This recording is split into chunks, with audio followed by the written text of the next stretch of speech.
The river still carried ashes on its breath where it ran below the city walls, and the Blackwater's surface, usually so quick to catch sunlight like coins gone to sleep, lay dulled beneath a film that smelled of smoke and fat.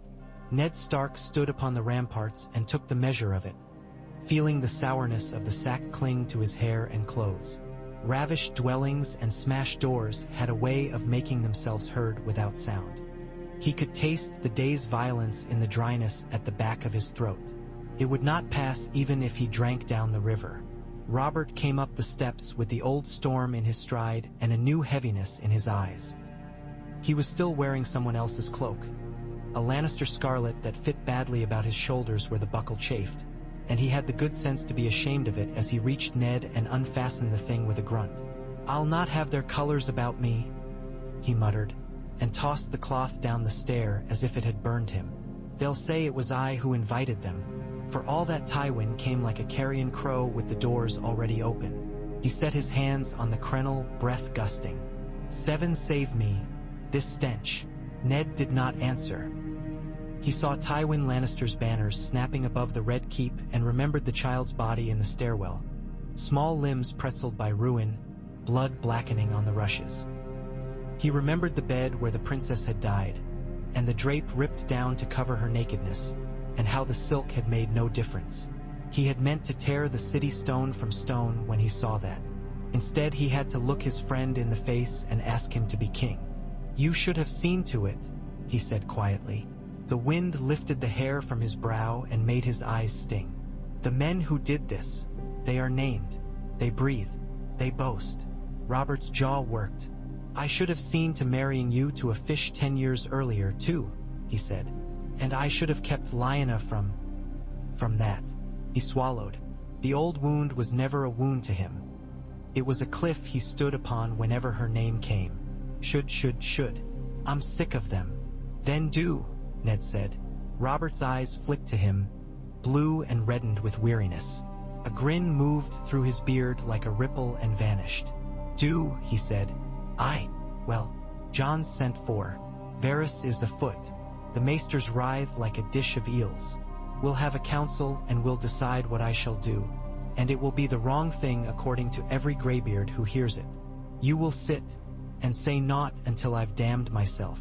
Then you'll tell me the right of it, and I'll do it, and they'll curse me anyway." "They will curse you less if you make justice," Ned said. "They will curse you least if you make peace." Robert's head jerked. "Peace? With whom? Tywin, who came with smiling murder? Rhaegar's shade? The seven heavens?" He barked a laugh devoid of humor. "Guts, Ned." "With Dorne," Ned said. He felt the shock in his friend as surely as if he had driven a knife into the stone. Robert drew back, the old fury rising like the sea before a gale. "Dorne," he said, tasting the word and finding nothing sweet in it. "Dorne.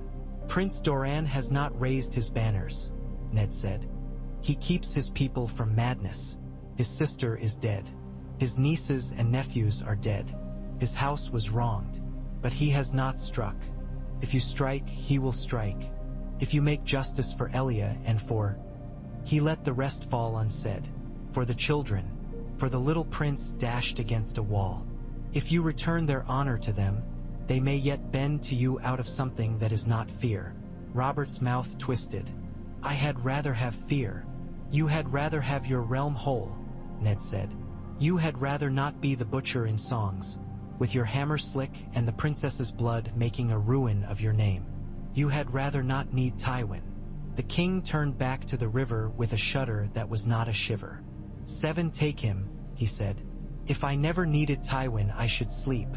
But John says gold is a sort of army, and there are coffers to fill, and the small folk will not empty their purses merely because I shout." "John Arryn will tell you there is another sort of gold," Ned said. "Honor is coin. Bend it. It buys loyalty more dear than Lannister mines." He did not know if he had swayed him until the council chamber later that day. John Arryn sat as he had always sat in the Eyrie, still, attentive, grave-eyed and kind, with a parchment laid before him. Pycelle folded his hands atop his belly, blinking, and Varys arranged his slippered feet with the carefulness of a man placing glass. The chamber smelled of wax and vellum, and of the faint iron scent of the sword rack near the door, and Robert brought in the smell of the yard, sweat and leather, ale and the memory of old storms. He flung himself into the king's chair, and if it dwarfed him, he had the ability to dwarf it in turn, just by the way he sprawled and set his fists to the arms. Tywin Lannister was not there. He had sent a letter, gracious and gilded as a cup, and had included in it an offer of his daughter. Robert lifted the parchment in 2 fingers and set it down again. "John," he said, "say the thing that you have been churning all night until the butter of it is fit to spread." Jon Arryn's gaze took in Ned and returned to Robert. "The realm is cracked," he said. "There is a fault line that runs from the Prince's Pass to the Trident and back through the Red Keep. If we set our foot wrong, it will open. The Lord of Casterly Rock seeks to place one of his own in your bed and hand. It is a cunning offer and a poison. Take it and you are beholden to him. Spurn him and he snarls. But another path exists." "The Stark path," Robert said, hefting his cup. He was sober now, and that was the most dangerous thing about him. "The freezing road through a night that might turn your whiskers to icicles." "Peace with Dorne," Jon said. "Not by fear, by law. Justice for Elia of House Martell and her children, by royal proclamation and deed. Recognition of Dorne's customary rights under the crown. A seat on your council for a prince of Sunspear. A betrothal, if it can be found." Pycelle's lips trembled. He made the sound of an old hound vexed by thunder. "Your Grace, to abase the Lannisters after they aided in the capture of this city." "They aided themselves," Robert said, "and in their aid murdered a woman who was sister to one of my lords." He did not look at Ned. He did not need to. The rage in him had been shaped by other names, but he could learn new shapes. "What would you have me do, Pycelle?" "Take their heads, why don't I?" The Grand Maester's blink slowed into sanctimony. "Your Grace is ironical. Your Grace will be just," Varys murmured, the words a silken ribbon floating from his tongue. "It must be seen. Dorne sees itself first through memory, then through pride, then through insult. If your Grace lifts a hand against the wrong man, they who are unbent will take it as confirmation of all the worst tales told in Planky Town and the Water Gardens. Yet if you hold court and demand redress by law, name the murderers and demand them, you will place the Lord of Casterly Rock in the role of disobedient subject to the realm.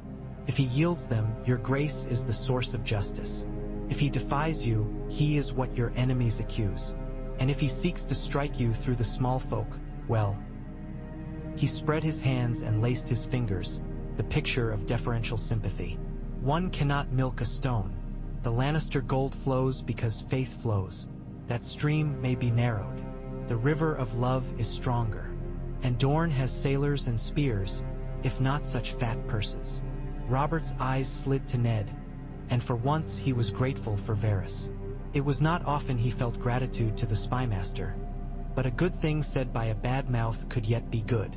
"You would have me stand in the September and say that what was done was a crime," Robert said, "and demand from Tywin his dogs, and you would have me ride to Sunspear." "If you ride," Ned said, "you show that you can kneel where kneeling is right." Robert laughed, shook his head, and then sighed like a man releasing a spear for a fish not worth the effort to land. "Gods," he said, "and to think once I dreamed of naught but Lyanna, and a hammer, and any half-chance to smash Rhaegar's skull. Here I am with parchment and words. Very well, we'll make a show of it. Jon, write the proclamation. Varys, find me Dorne's breathing heart and teach me to speak to it without putting my foot in my goblet. Pycelle, no. Keep your poppy for your own toothaches. Ned, you will come with me to Dorne." Ned bowed his head. He thought of a red tower, a white sword laid upon a woman's bed, a babe's mouth rooting blindly, and the promise he had made that drew blood from his palm when his fingers closed upon it. He said, "I will." It seemed a strange thing to ride from a city just taken as if you had been its lord for years and the place bored you, but Robert did it, mounting with a snort at the size of the saddle and the way the horse seemed to read his temper and go light on its feet. The royal banner flew beside the crowned stag of House Baratheon on the road south. The column moved with the crisp efficiency of men who had been long at war and were uncertain what peace required of their hands. And the streets watched them go with eyes that could not decide whether to hope or hide. They left behind Tywin's flattery and his red silk, and the clamor of a city strapped with loot. They rode past the shattered gates and the green vineyards and the bones of orchards stripped by soldiers. They rode beneath a September sun that gilded dust into threads of light and set the crows croaking from every tree, and they were followed by the rumor that the usurper would kneel to Dorne. Ned could have told the rumors to wait. He saw kneeling enough on the march, men who knelt before roadside shrines asking the gods to forget the sound their own hands had made breaking another man's bones. At the Bone Way, the march lords came yawning from their castles to see a king pass. Men of Cairn and Connington and Swan watched from rocky spurs with faces that had weathered as long as their hills. There was no love for Dorne in those faces. Robert felt it and laughed at it and was half filled by it. He had always loved a harder crowd, one that dared him. He put his horse into a canter to feel the wind slap his cheeks. Ned thought him a boy at that moment, huge and scarred and boiling with contradiction, and wondered how anything in him could still be that young after all that had happened. South of the Prince's Pass, the land tilted toward sun and memory. The red mountains leaned in, smelling of stone and fox and some herb Ned did not know that made the air taste clean. Lizards flicked away like living slivers of green bottle glass. The Dornishmen who met them were lithe and brown and watchful, and though their spears were uncapped and their bows unstrung, Ned thought he could see the thing Varys had named, pride, and the old injury beneath it. They made camp at the Water Gardens by arrangement. The place had been a toy for kings in older days, a net of marble and wind and water where children were taught to be gentle by the way the pools took them in and bore them up. It were hard, Ned thought, to be cruel in such a place, where heat was turned to balm by the trick of cisterns and channels, and the stones were pale as doves, and every breeze came through orange leaves. He told himself that he would never forgive a man for taking off his boots here, for it made the work of justice feel like sacrilege. Robert stripped to the waist and waded into the nearest pool with a groan that might have been a prayer. He scooped water and let it run from his hair and beard, droplets jeweled on the cords of his forearms. He looked less like a king than he looked like some giant W. Ho had got lost and found a spring and wanted only to sleep beside it. When Prince Doran Martell came from the colonnade with his guardsmen, a great man with an axe and eyes as dark as dates, Robert was still shaking water from his ears. The prince moved slowly. It was not the slowness of fear, nor of pomp, but something like a measured wariness Ned recognized from men who had sat too long with pain. When he reached the pool, he inclined his head, not so far as to bow, far enough to let the air change. "Your Grace," he said. His voice was cool and low, and he spoke the common tongue with the music of the greenblood in it. "Dorne gives you the shade of its trees." Robert lifted from the water with a grunt and reached for his shirt, suddenly awkward with the urge to show respect and the stubbornness that refused to be made to feel small. He settled for walking to the marble lip and stooping to wash his hands.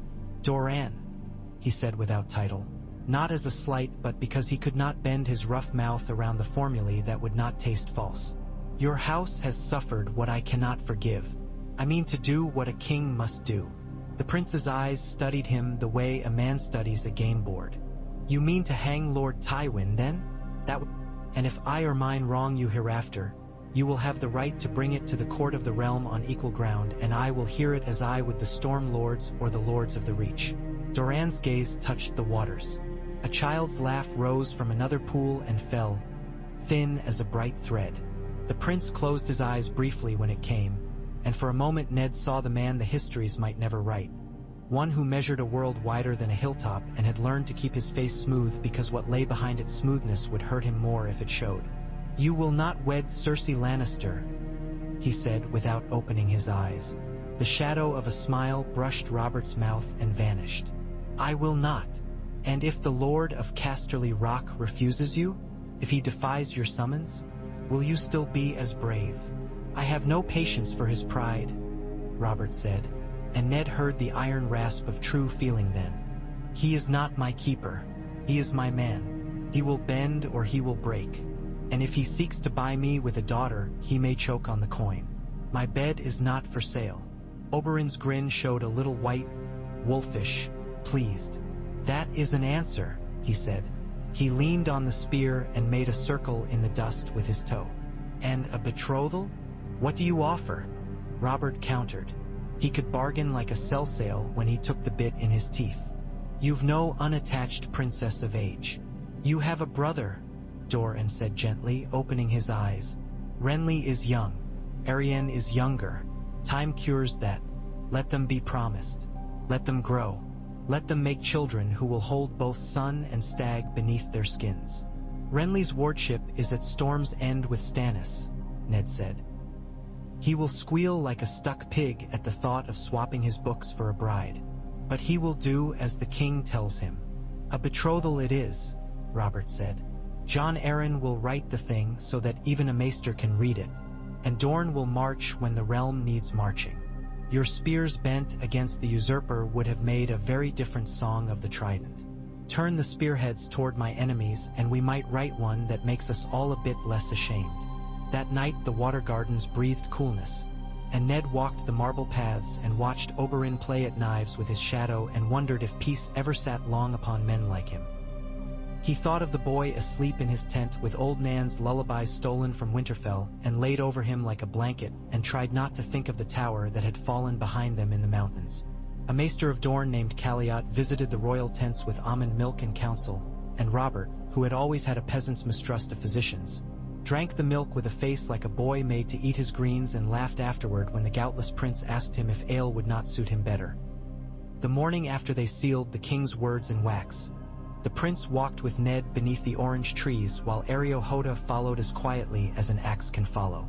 You know what you ask of him, Dorne said without preliminaries. To shame Tywin is to provoke him. To shame Tywin is to tee. Allow the truth before it curdles, Ned said. I would not have the realm's peace bought with a lie so large.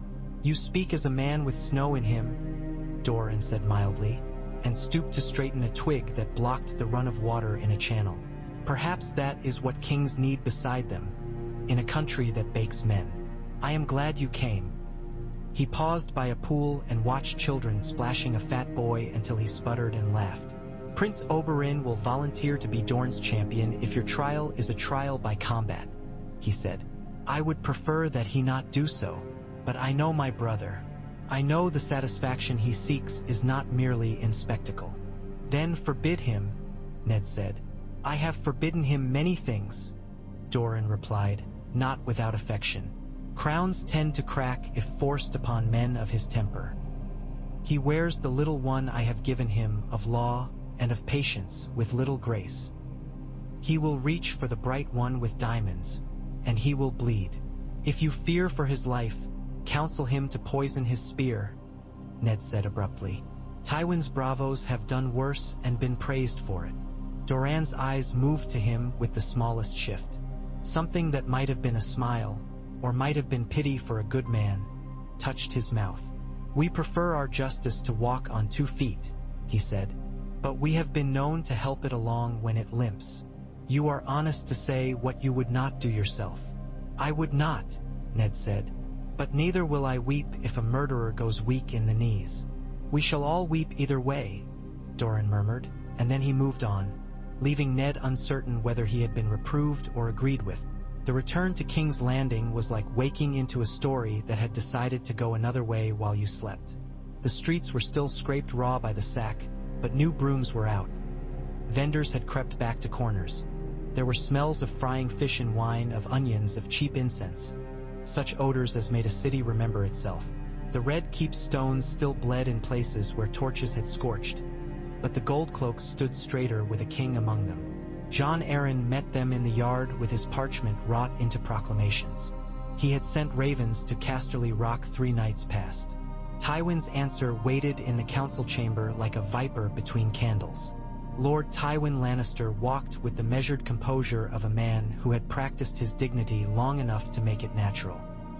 He wore no ostentation beyond the quality of his cloth and the cut of it. His chain was plain. His ring was sober. His hair had thinned at the temples and gone pale as wheat washed by moonlight, and his green eyes were as calm as the surface of a deep well. He bowed when the king came in. "Your Grace," he said. His voice had the depth of a drum, as if it had been tuned by years of being obeyed. Robert did not speak at once. He took his seat slowly, and when he did it was as if he had mounted a horse he mistrusted. "Lord Tywin," he said at last, "you received my summons." "I did," Tywin said. He drew a breath just long enough to seem like a sigh cut off by good sense. "I have come to assure your Grace that House Lannister is, as ever, loyal to the crown." "Is that what loyalty looks like at the Rock?" Robert said. "When a king commands the murderers of children to be turned out and marched in chains?" If Tywin flinched, he did it behind his eyes. "Your Grace speaks of men who fought for your Grace's cause," he said. "Men who helped subdue a city that the Targaryens had left unruly. Ugly deeds are done in sack. I would not defend what cannot be defended. But neither would I see good swords broken because the wind blew them against the wrong skulls at a terrible hour." "The skulls in question were not skulls to take," Jon Arryn said gently. "They were babes' heads." A beat. Tywin's gaze moved to the hand and rested on him with a coolness that would have frosted wine. "The city was wild," he said. "If there were excesses, I trust your Grace will remember that my men seized the Red Keep and presented it to your Grace. They prevented worse, perhaps. And I bring an offer to bind house to house." Robert's fist hammered the arm of the chair. The crack of it ran around the chamber and came back with the echo of a blow struck in a yard. "Your daughter is a ransom for a wrong," he said. "I will not take payment for a thing the gods will judge.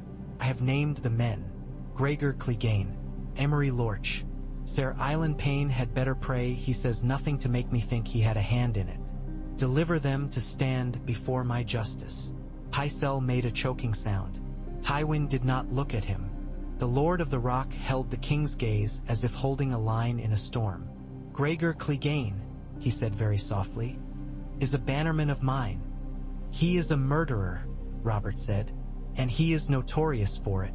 You will send him, or you will answer to the realm for his crimes." "If the realm demands a trial," Tywin replied, and the words were silk wrapped around iron, "let it be a trial, your Grace. By the ancient right, a knight accused may seek the judgment of the gods." Varys's eyes gleamed and then shuddered. Jon's hand on the table stilled. Ned felt the world tilt toward a floor oiled for a duel. "And whom would Dorne set in the lists?" Tywin asked the heir, though everyone knew to whom he spoke. "Not that it is mine to say, but one hears a man there has a fancy for poison." The doors opened without herald, and Oberyn Martell came in with sunlight at his back and Areo Hota behind him like a shadow. He had dressed for court in soft leathers and a mantle of yellow that made him seem more dangerous, not less. "Dorne will set a man who needs none of your poison," he said, and his mouth made a smile that was not kindly. He saluted the king with 2 fingers and did not spare Tywin a glance. "Your Grace," he said to Robert, "name the day and I will name my spear." Tywin's gaze slid to him now, and the 2 men's regard struck SP. Arcs in the air like flint. "Your Grace will forgive me if I prefer to see this matter settled without circus," the Lord said. "If the mountain is paraded and the viper capers, we will have years of song and blood feuds.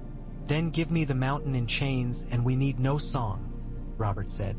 "But if you will have pages of law, you will have a page from an older book. Trial by combat, if combat it must be. In my yard, under my sight. And if the gods grant victory to Dorne's champion, I will have the head of any man who sheltered Gregor when I called for him. That is law." Tywin's face remained a lake at twilight, little to read but chill. "As your Grace commands," he said. He bowed and left the chamber like a man who had not been touched by the wind at all. But when the door closed behind him, the room exhaled as if no one had dared breathe while he stood there. "You know what you do," Jon Arryn said roundly. "I know," Robert said. He stood. "I know very well. And if the gods do not judge for Dorne, it will damn me anyway." "You could bring 300 archers to the yard," Varys murmured, harmless as milk. "To be certain the gods see with your eyes." 7 hells? Robert snarled. but there was a ghost of a smile in it. "I'll have none of your spiders in this. God's judge, or we all go to rot and the whole of this." He flung a hand to take in the Red Keep, the city, the river, the plains beyond. "Is naught but an anvil for the strongest hammer. Ned, keep the viper from poisoning himself in the night. John, post notices until even the fools in Flea Bottom can recite the law by heart. Baratheon, see that the yard is cut smooth as a maiden's cheek and the lists are set fair. I will see a clean fight. If the gods favor, well. If they favor sense for once, I'll be shocked." The yard stank of oil and sweat on the morning chosen. There was a sort of holiness to the hour nonetheless, as if the city had decided to hold itself still out of curiosity. The sky was a white bowl overturned upon them. Robert sat beneath a canopy, and the antlered circlet on his brow seemed for once not to weigh him down. Eddard took a place just behind the king's right shoulder, with Jon Arryn on the left and Varys half a pace further back like a smudge on silk. Pycelle mopped his brow. Barristan Selmy stood with the king's guard, a statue come awake and taut with duty. The mountain that rides came into the light from the archway like a creature cut from stone. His plate made him unwieldy as a siege tower, and he wore his helm for the long walk across the yard like a lord wearing a foolish crown to mock a king. The black slit of its eye stared without blinking. The breath that steamed from its beak when he reached his stand could have been a bull's. Men nearest him drew back without knowing they did it. He planted his great sword in the earth and leaned on it lightly, as a man leans on a cane, and waited. Oberyn Martell came barefoot to the line, and the crowd made a noise like a hiss broken into a hiss's thousand pieces. He had stripped to light leathers and a vest, and his arms were clean and brown. He wore no helm. His spear was ash with a long leaf-shaped head that had not been kissed with poison this day. Ned had overslept's worth of worry about that and had found Oberyn sharpening the steel with a lover's look, singing to it softly in Dornish. Areo Hoda had held silent beside him, the great man's face carved from obedience. And when Ned said that the gods were watching, Oberyn had smiled as if he knew an older gods would. "Gregor Clegane," Oberyn called, his voice carrying as if it were spoken in a stone cistern. "You stand accused of the murder of a princess and her children, who were children of the realm. You stand accused of rape and of murder in that rape. You stand accused of sacking beyond the laws of war. You stand accused of making of your lord's oath a charnel." Gregor's breath huffed like a forge. He said nothing. He had placed himself just so that the sun would not get into his visor. He did not fidget. He did not bend. He simply stood, and when the herald's voice fell, he lifted his blade, and it was as if a door had opened onto something blacker. They moved. The first pass was a probing, Oberyn light on his feet, the spear's reach making a perimeter around him. He tested how low the mountain could stoop, how well he turned. Gregor did not chase the spear. He stood and hewed at it like a man cutting a tree, and the courtyard rang with the struck wood's music. Each blow made Ned's teeth jar, and twice he felt the shock of it through his soles. Oberyn let the first cuts go long, gliding back with that infuriating smile that folded and unfolded at his mouth like a petal. He feinted in, and the spear kissed the narrow slit of mail at the giant's hip and came away with a bright thread of blood. A gasp shivered around the yard.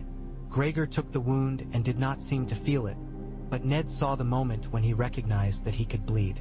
The big man's head tilted, the visor's slit narrowing, and then he came. It was like watching a wall discover hunger. The blade cut the air and turned it into eddies. He swung in arcs that would have cut down 3 men at a sweep.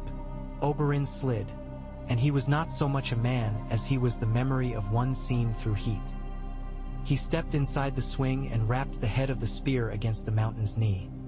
He bound the sword with the haft and slid away before that backhanded cut could find him. They circled. The breath from the slit was loud now, and the sweat ran down Oberyn's chest in fine lines. He was drawing him, Ned realized, like a fish on a long line. Not enough hook to wrench, but enough pull to tire. Twice the spear's head cracked against plate with a ring like bells. Twice Oberyn wrenched it free before the greatsword could shear it. He darted in and cut the lacings at the armpit. He stepped back and twirled the spear to keep his hands limber.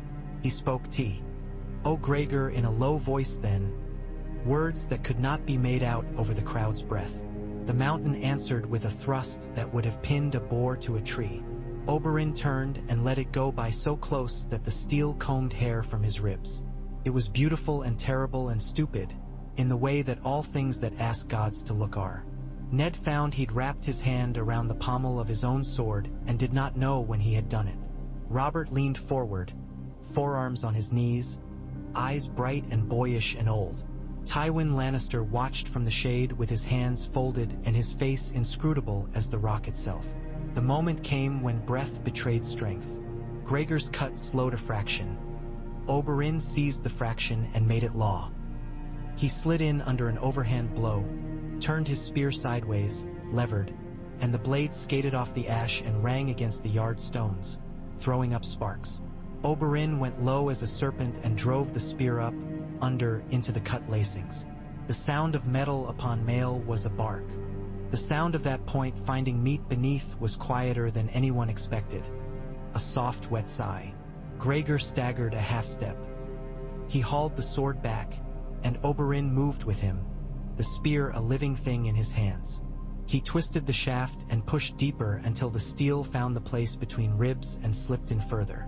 For the first time the mountain made a sound that was not breath, a bubble groan that came bloody through the visor. He brought the hilt down like a smith's hammer. Oberyn released the spear to save his wrists.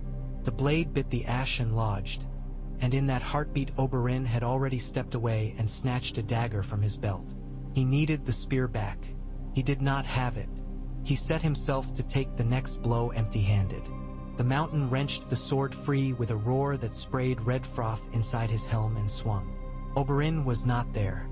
He had already gone under the swing, a swallow under a branch in wind, and when he came up his dagger kissed the strap that held the visor and cut it.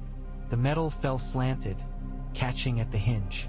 Gregor swept at him with his gauntlet hand, and Oberyn danced aside, caught a finger of steel with his free hand, twisted, and there was a crack.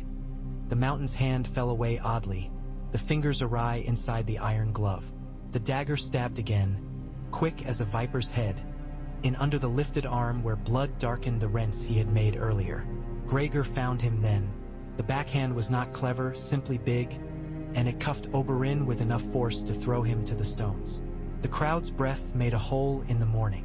Ned's body moved before his mind could stop it. A half-step that took him one pace from the king's chair. Barristan's hand caught his sleeve with the gentlest pressure and the force of a vow. Oberyn rolled and came up again with a cat's snarl. A smear of blood in the corner of his mouth.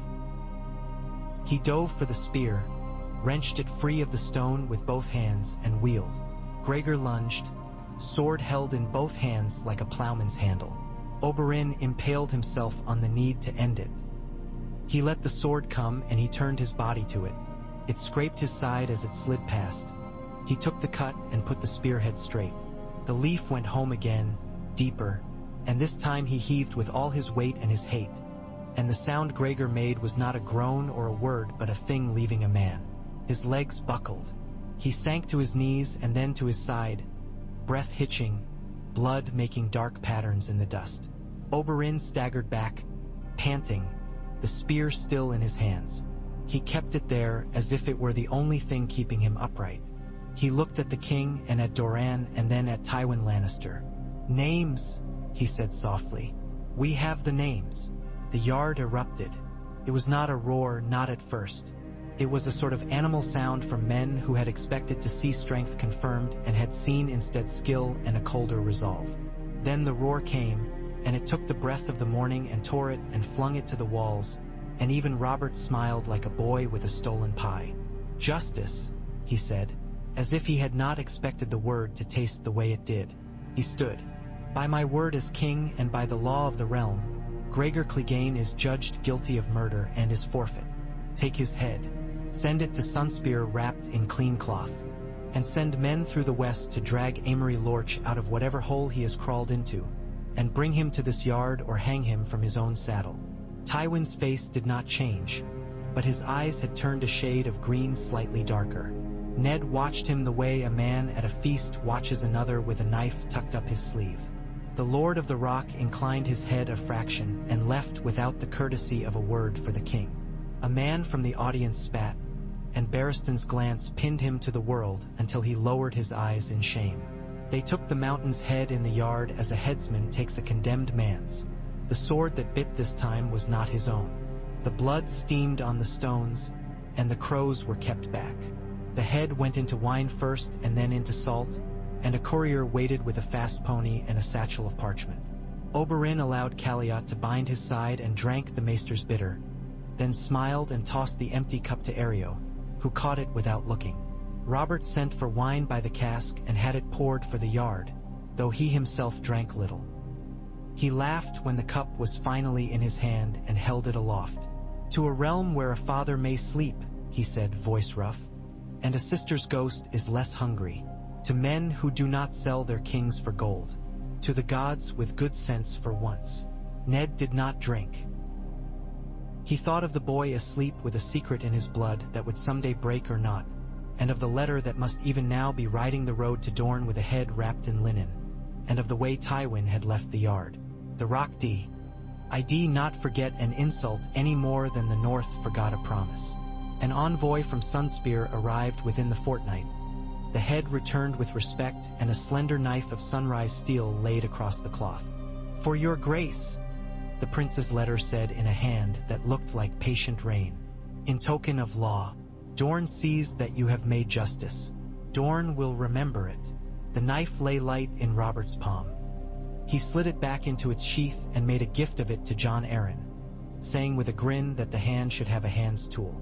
The hand smiled thinly and said that he had grown too old to cut throats and would use it to pare apples for his king when he sulked. The betrothal was written in a florid style that made Pycelle's eyes rim with grateful tears.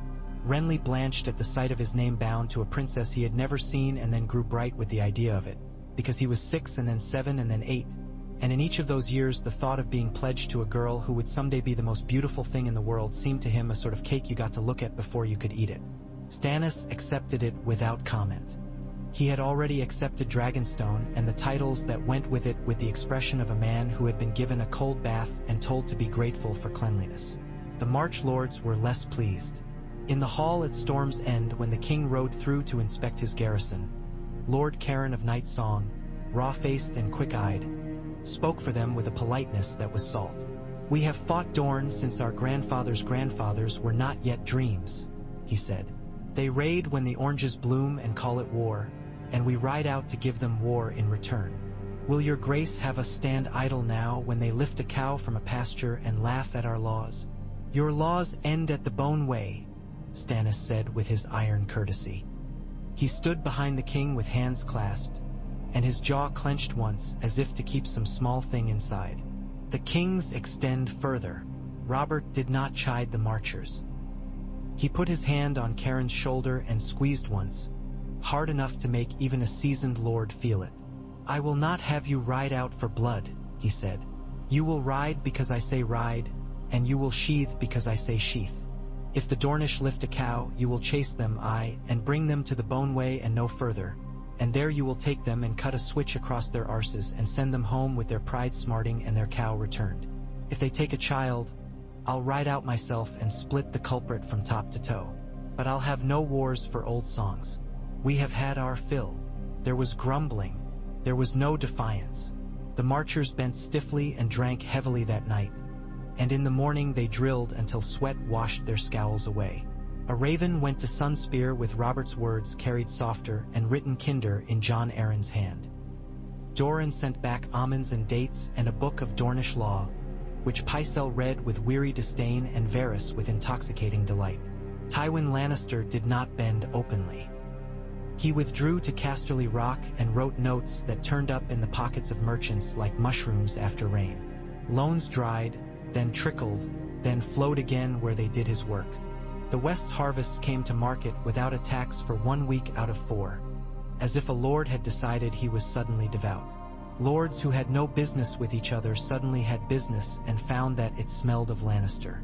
When Amory Lorch was finally taken, dragged screaming from a brothel in Lannisport by men who wore the king's favor, He had letters sewn into the lining of his cloak that named a half-dozen names who had kept him fed. All those names were lesser names. Tywin's was not among them. It did not have to be. Robert brought Lorch to the yard and hanged him there under the same white sky that had watched Gregor die. The rope creaked. The body danced. The king stood with his hand on the hammer that leaned beside the dais as if the weight of it steadied him.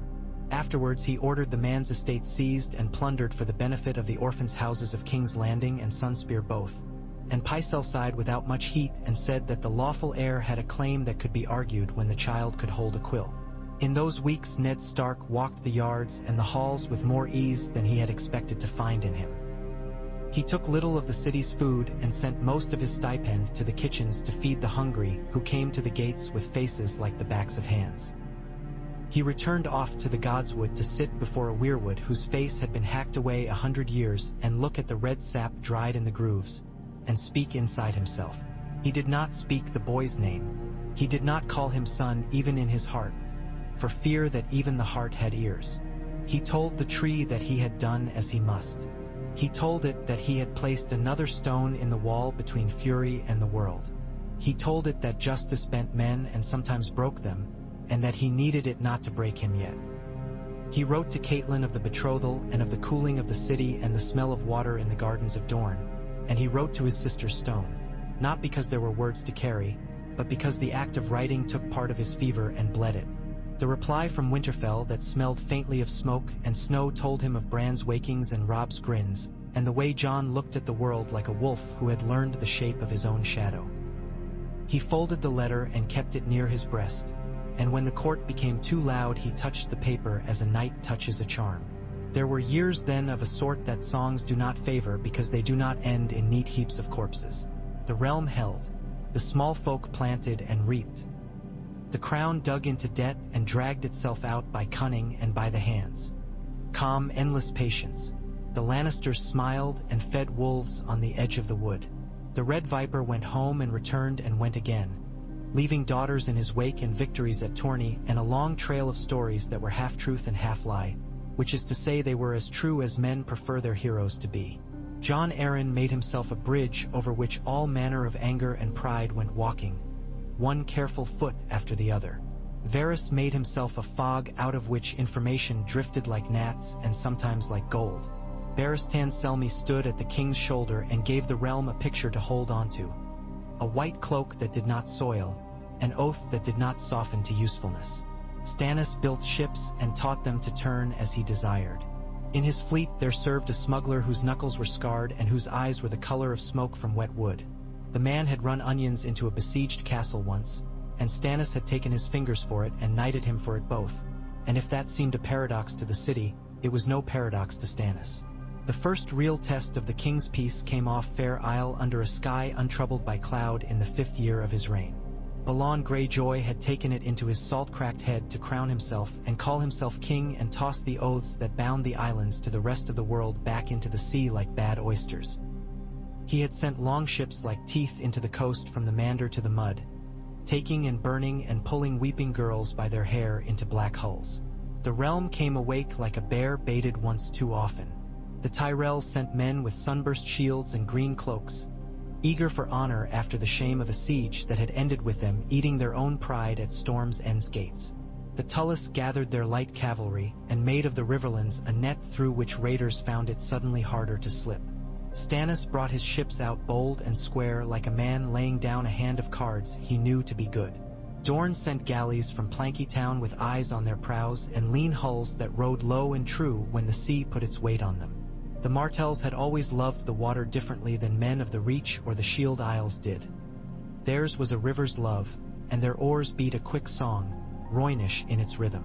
Oberyn commanded a slim squadron and took the sea like a boy takes a roof on a dare. He had never lost the itch to grapple with large things. He harried the tail of the Ironborn fleet, and when one of their larger ships turned to try to board him, he ran his bow under the enemy's stern and scraped its belly like a knife upon a fish. Doran had sent with him a cousin called Ulwick whose patience for charts was exquisite and whose disdain for talk was complete. And between them the Dornish made of themselves a nuisance that grew, like a splinter in the Ironborn's heel. At Fair Isle, Stannis closed his jaw upon them.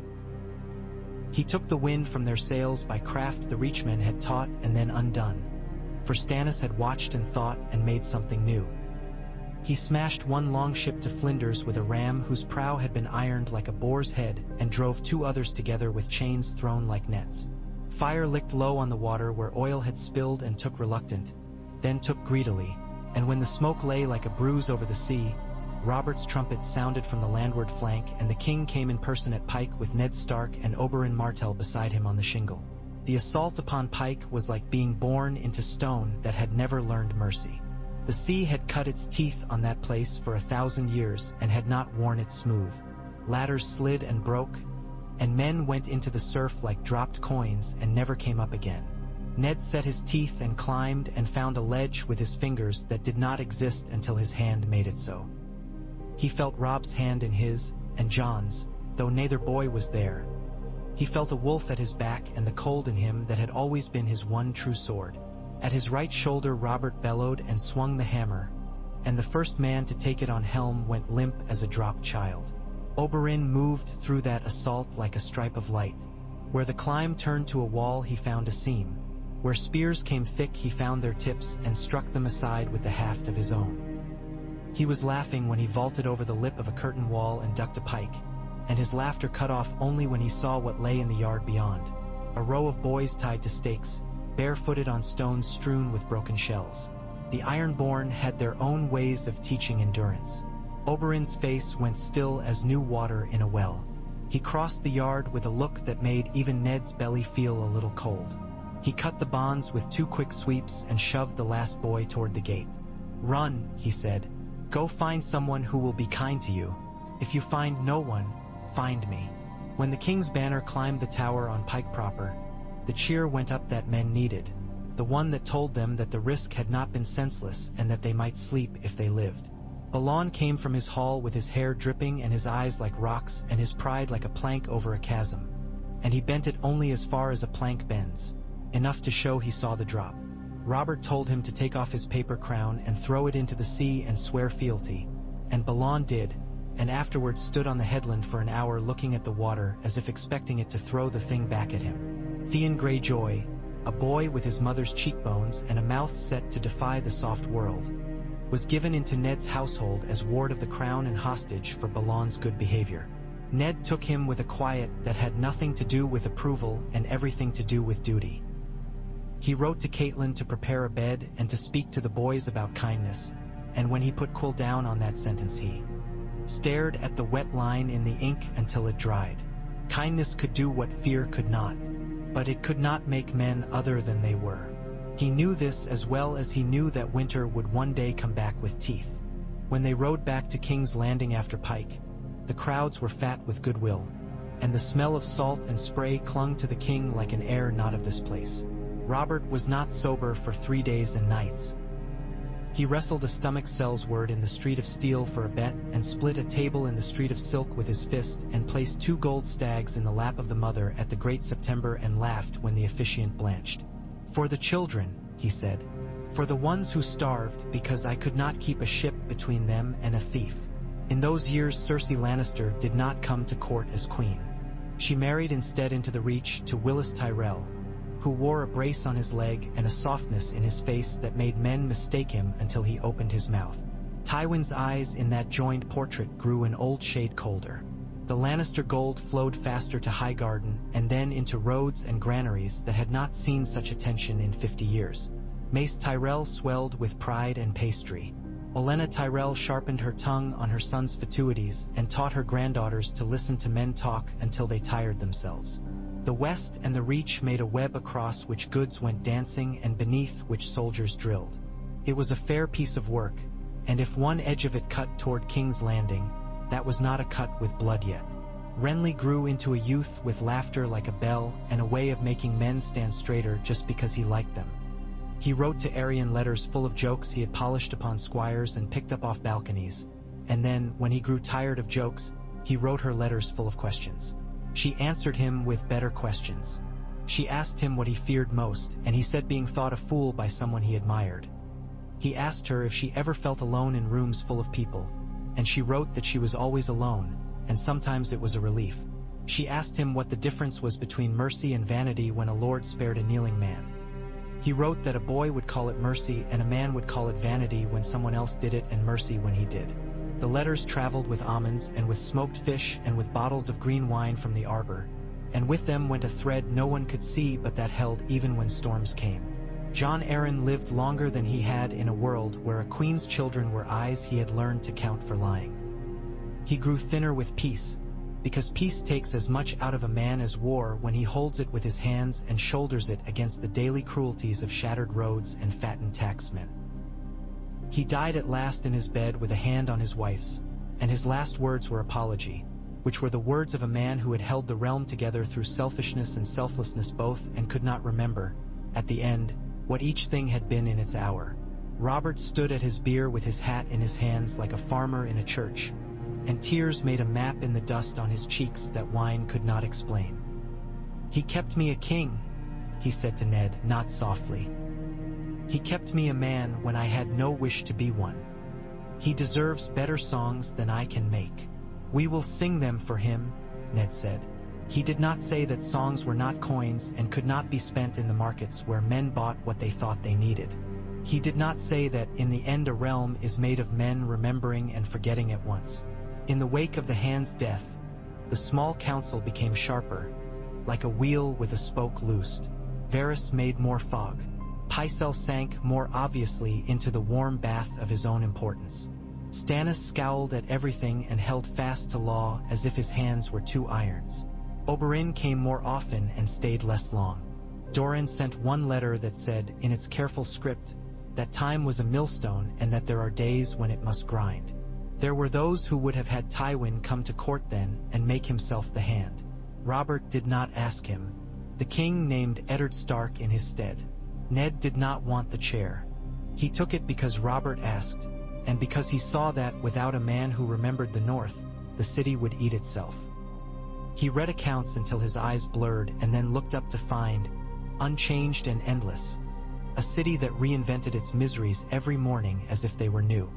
He sat in judgment over thieves who stole bread with their hands and over lords who stole villages with their quills. He made enemies of men who pronounced words like honor with their mouths full. Justice bent him until his back felt like an old bow. He wrote less often to Catelyn because there was so little in him that was fit to be wrapped and sent. Robert aged. That is to say, he collected weight and heartbreak in unequal measures and bore them with the cheerfulness of a man insulting an enemy he respects. He hunted and was gored once in the thigh and came away limping for a month and laughing at himself.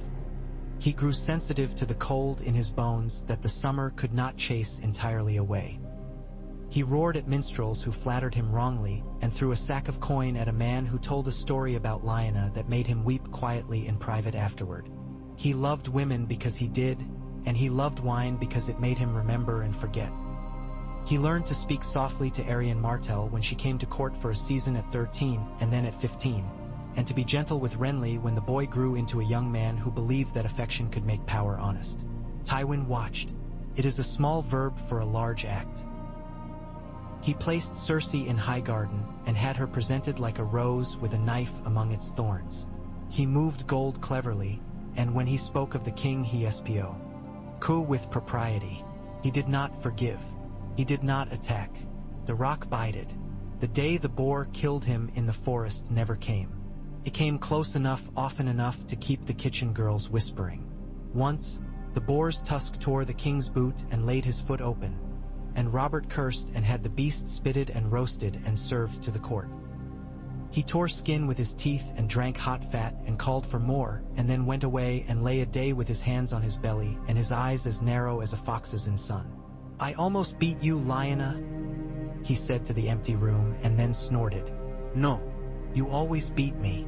Instead, it was winter that finally laid its hand upon him, as it lays hands upon everyone.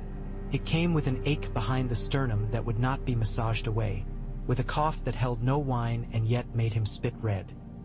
He sat on his throne with his eyes dulled not by drink but by end, and he called for Ned. "I am tired," he said, "of the work of not dying."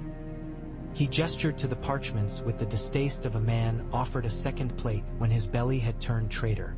"You will rest," Ned said. He knew it for the lie it was. He said it anyway because the truth would not start the fire that warmth needed to live now. "I will," Robert said. He smiled. "Do not let Stannis eat Renly," he said then, and the smile was a ghost of their youth. Or the other way around.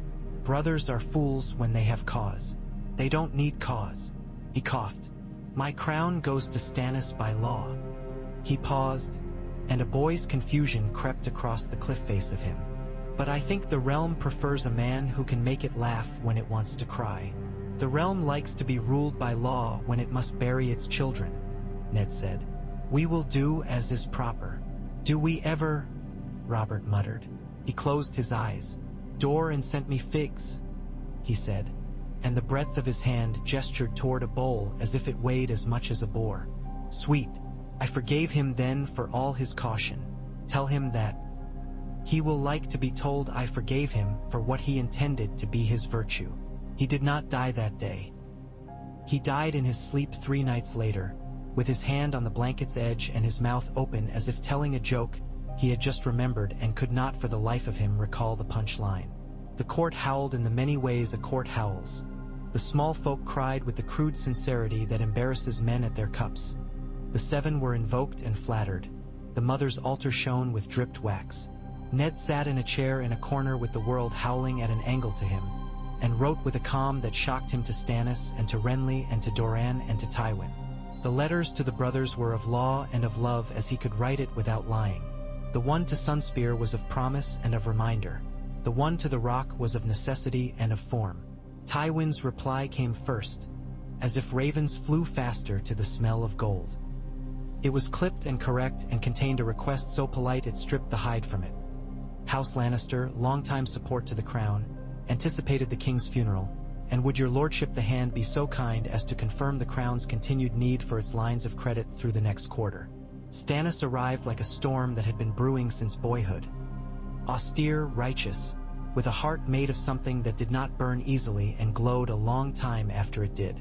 Renly arrived like a procession, grieved and gorgeous and dangerous not because he aimed at danger but because he made the men around him feel their shoulders go back and their chests widen. They met in the council chamber with Ned between them and the memory of their brother on the walls. "By law," Stannis began. "By love," Renly said, smiling at the word to take its sting from it. "By peace, by what the realm wants and will follow." "By law," Stannis repeated, jaw locked. "I am the eldest. The crown must not be a mask that any man can put on merely because he makes a feast and a jest. The crown has been a mask since the first man told the second man to kneel," Renly said lightly.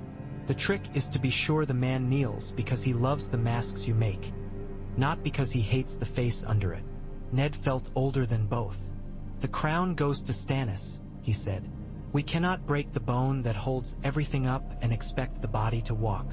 Renly turned that smile on him, earnestly amiable. "You know that in your bones, my lord, but the city knows something else, and the city is large." "Then the city must learn," Stannis said. "I will keep its bellies full and its streets clean. I will keep its children from being thrown under wheels. It will love that or not." They stared at each other like brothers who had not learned to be brothers when it could still have come easily. Ned wished suddenly for the hand who had died, for Jon Arryn's gentle voice to break what could not be broken by strength alone. He wished for Robert to roar and knock their heads together. He wished for Doran's letters to arrive faster. Arianne came with hers. It was no letter. It was a woman on a palfrey with eyes like evening over water and hair black as a crow's thought. She bore the sigil of Sunspear and the words of a prince. "Dorne remembers the king's justice," she said in the morning hall where stags and antlers were carved into stone and ghosts came to sit. "Dorne remembers the betrothal. Dorne will follow where law and honor go. If the crown goes to the elder brother by law, Dorne will bind the younger one tighter to it by love." She looked at Renly and did not look away. "I am not afraid of loving a man who is not king. I am afraid of loving a man who will break the kingdom for the sake of a desire that can be gratified some other way." Renly, who had never much feared himself, felt a fear then that was the shape of someone else's steadiness. He bowed to her and kissed her knuckles and did not let go of her hand for a time longer than courtesy, and then he did let go, and his fingers trembled. Doran's letter arrived 2 days after, a long parchment that said little and everything and ended with, "If the realm is held by law and adorned by love, it is stronger than it would be in either case alone. If it is to be so, men must act as if both things mattered." Tywin's second letter came with the first answer unopened, as if to make plain that he did not expect delay to alter facts. He advised the new king, whoever he might be, that House Lannister was unable in the short term to extend fresh loans without collateral of unusual value. He did not say, "I remember that you rejected my daughter." He showed it instead with numbers. Eddard Stark sat in the Hand's chair and felt winter drawing like a shadow across the thresholds of every place where men thought they could live untouched by it. He remembered Oberyn's spear leaping like light. He remembered Robert's face when he said justice and heard how the word had been both a question and a prayer. He looked at Stannis's clenched fists and at Renly's open hands. He thought of Arianne's level voice. He thought of Doran's eyes at the water gardens, the patience in them that had looked like surrender until the day it turned into leverage. The king was dead. The realm breathed the breath that comes after such a breath is taken. Outside the Red Keep, the Blackwater ran with winter light like pale knives. A gull pitched itself into the air, caught a current, rose with a cry that sounded like a man calling to another across a field.